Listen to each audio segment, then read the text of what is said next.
And I got a lot of respect for you, Suge. Suge, I got so much respect for you, bro, because when this East Coast, West Coast war could have been shut down, Pac was living, Big was living, Eric B, Big D, y'all set up there and y'all was gonna set up a meeting.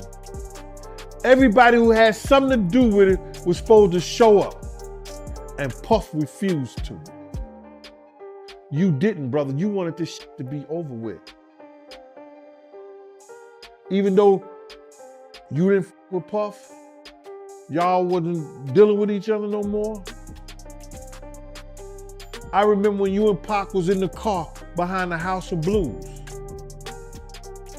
You was in the red Rolls Royce, Pac was in the white. I was in the car when Puff rolled up on you and said, yo, Suge, we got any problems down here? And you said, bro, I don't know any problems you got.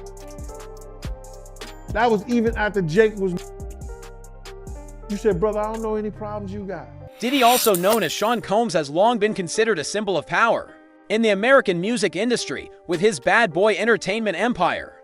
He played a pivotal role in turning artists like Notorious B.I.G. into legends. However, that glamorous image may have only served as a smokescreen for a much darker truth that is now slowly coming to light. Recently, a shocking revelation from Gene Deal, a former bodyguard who worked closely with Diddy for over a decade, has sent shockwaves through the media.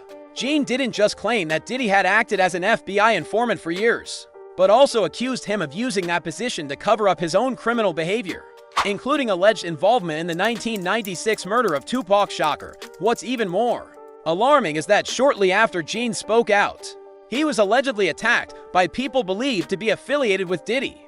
This wasn't the first time Gene's safety had been jeopardized because of what he knew.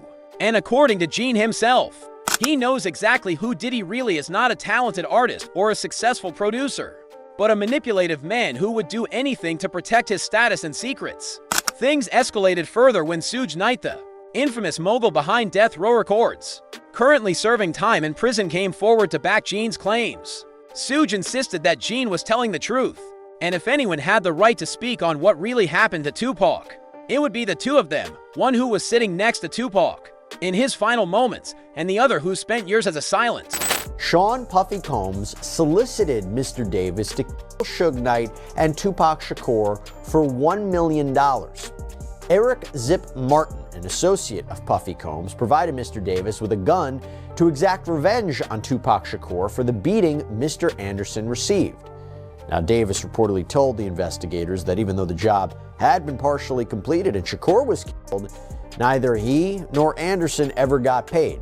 He later revealed that he believes Combs had paid the go-between, Zip Martin, who he claims kept the money for himself.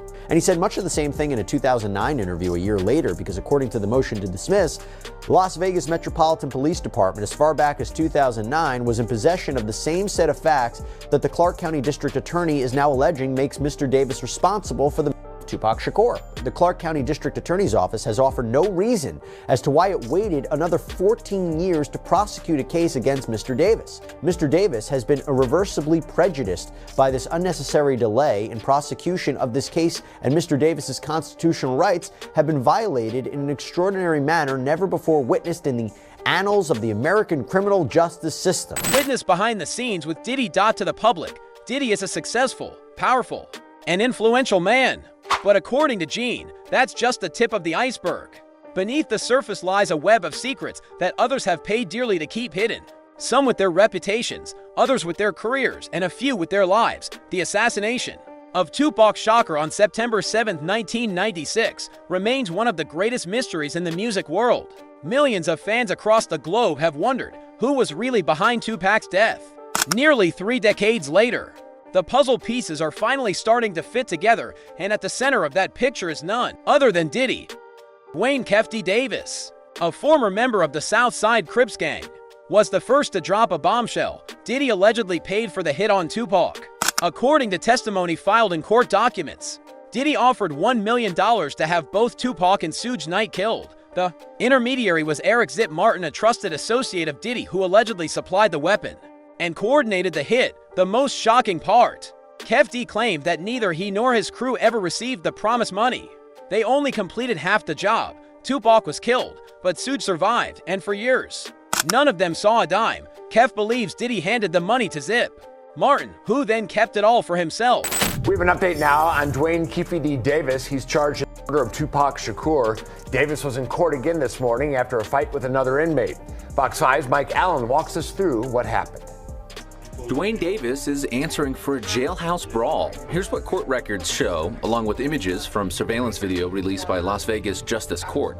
On December 23rd, Davis was being escorted back into his cell when another inmate, Rockland Hamilton, who's also facing a charge, is standing to the right by a sink in this room. Hamilton walked over to Davis and squared up, looking ready to fight. They started throwing punches and grappling, and the officer escorting Davis called for backup, gave verbal commands too for the inmates to stop fighting, and then hit them with pepper spray. Before backup officers arrived, the two inmates kept grappling and throwing punches and were eventually separated after backup officers got into the room. Both Davis and Hamilton face battery by prisoner charges. But the story doesn't end there. FBI and LAPD records reveal that authorities had enough evidence to charge Kef D with orchestrating the murder as early as 2009, yet for some reason, the case remained untouched for 14 years. Gene Deal believes the only reason Diddy wasn't targeted was because he was working for the government as an informant trading secrets for immunity. The fact that Kef D was attacked in prison shortly after naming Diddy adds more fuel to the fire. Was it a coincidence or a warning from someone who still holds power in the shadows? If what Kef and Gene are saying is true, then Tupac's murder wasn't just the result of a personal feud between artists. It was a calculated conspiracy involving players from both the music industry and law enforcement. From what's been revealed so far, it seems the people behind Tupac's assassination were never far away, and now they're starting to show their true colors. Of all the individuals linked to Tupac's murder, Suge Knight is the only one still alive who was physically present at the scene of the crime. He wasn't just the CEO of Death Row Records, Tupac's label, the one that released many of his iconic hits, but also the man behind the wheel of the black BMW that was riddled with bullets. The night of September 7, 1996, in Las Vegas, for years, Suge remained tight-lipped about that night. But according to Gene Deal, Suge knows exactly who pulled the trigger. In fact, Gene claims that Suge may have even seen the shooter's face. These weren't strangers, they were familiar faces, people with ties going back to high school. And in that split second, when the car window rolled down, their eyes locked. In the underworld, sometimes all it takes is one look to know who's a friend and who's an enemy. Still, there's a reason Suge has never publicly named the shooter. In street culture, being a snitch is the ultimate betrayal. For someone like Suge, telling the truth would mean going against everything he once stood for, even betraying his own past. As Suge once put it, "I'll never name names. If I do, I'd be no better than a rat." That said, Suge hasn't stayed completely silent either. In rare moments when he has spoken up, he's consistently claimed that someone on the inside betrayed Tupac. According to him, it was an insider, someone close to both Pac and Death Row, who leaked details about Tupac's schedule, his location, and the car he would be riding in that night. That person essentially laid the groundwork for the ambush. A Judas in the inner circle. Suge Knight's public support for Gene Deal isn't just a subtle confirmation of what Gene is saying. It's also a clear warning shot aimed at Diddy. "I know what you did, and I won't stay quiet forever." Even though Suge is behind bars, he remains one of the few people capable of ripping off the mask that's been hiding the music industry's darkest secrets for decades. If Diddy believes he can silence every accusation with money and influence, he's sorely mistaken. Because once the truth is lit by voices like Gene and Suge, it won't be easy to bury again. Is Diddy at a level of being untouchable where he's protected, or is Diddy a target that they'll eventually put all the blame on him and make sure they get away with it free? I mean, he's definitely gonna be the black motherfucker in the bag. Because you gotta realize one thing: that boy life is dangerous.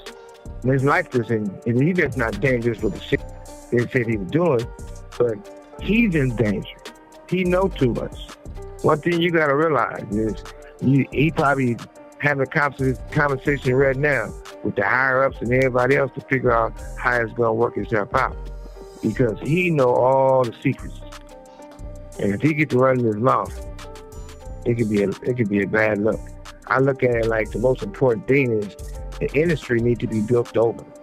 You have all these executives because somebody was their father, their grandfather, or all these type of stuff, and they don't give people the opportunity to grow and learn. I know when I first started in this business, it wasn't a machine. I had to be the machine. I had to figure out how to get my songs on the radio, because at that time they was getting 5% and they got 10%. They was popping champagne bottles.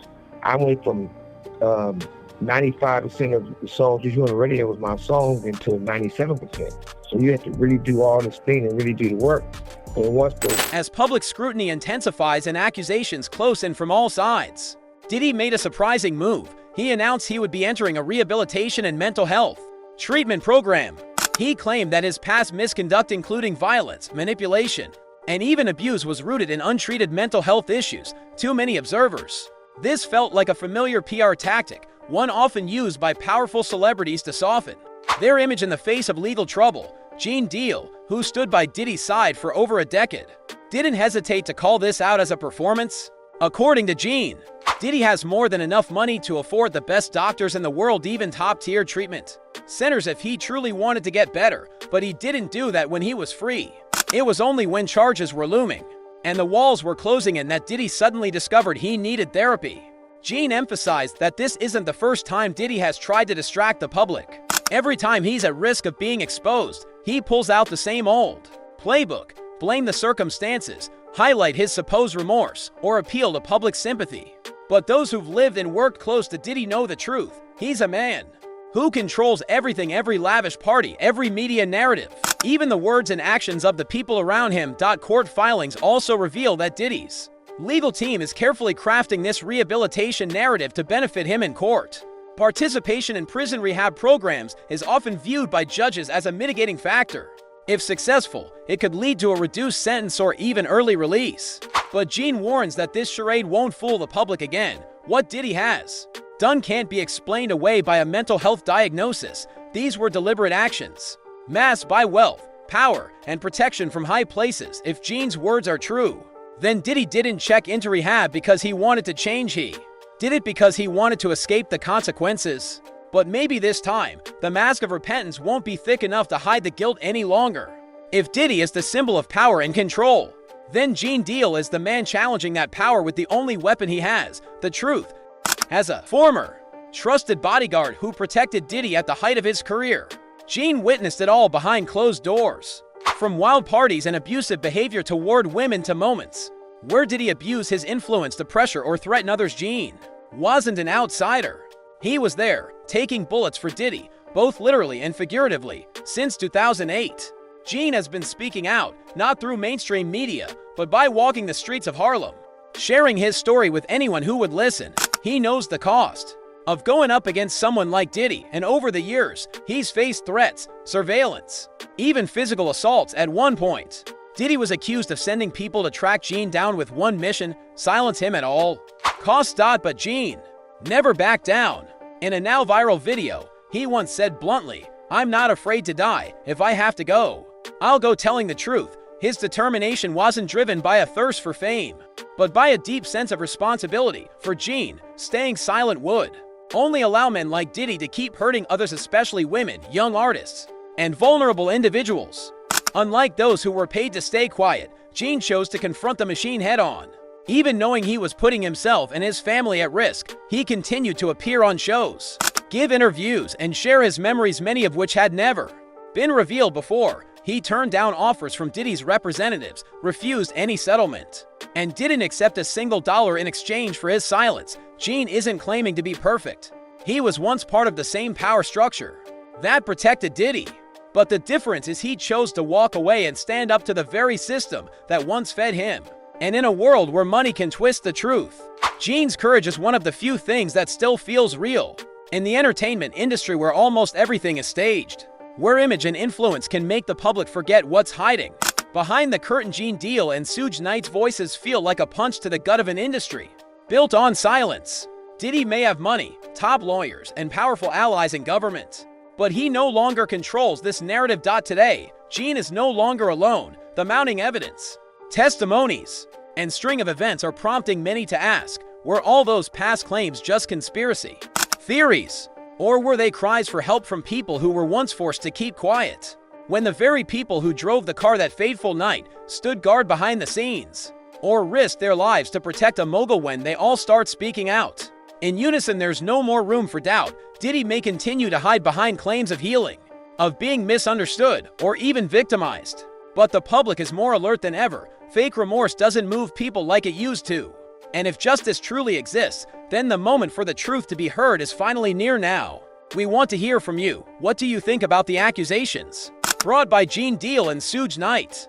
Is Diddy really the untouchable figure he once believed himself to be? Drop your thoughts in the comments and let us know, because your voice helps shine a light on a truth many have tried to bury. Don't forget to like this video if you believe this story deserves to be heard. Hit that subscribe button so you won't miss the next jaw-dropping revelations from the world of celebrities. And share this video to let others know it's time we finally see what's been hiding behind the spotlight.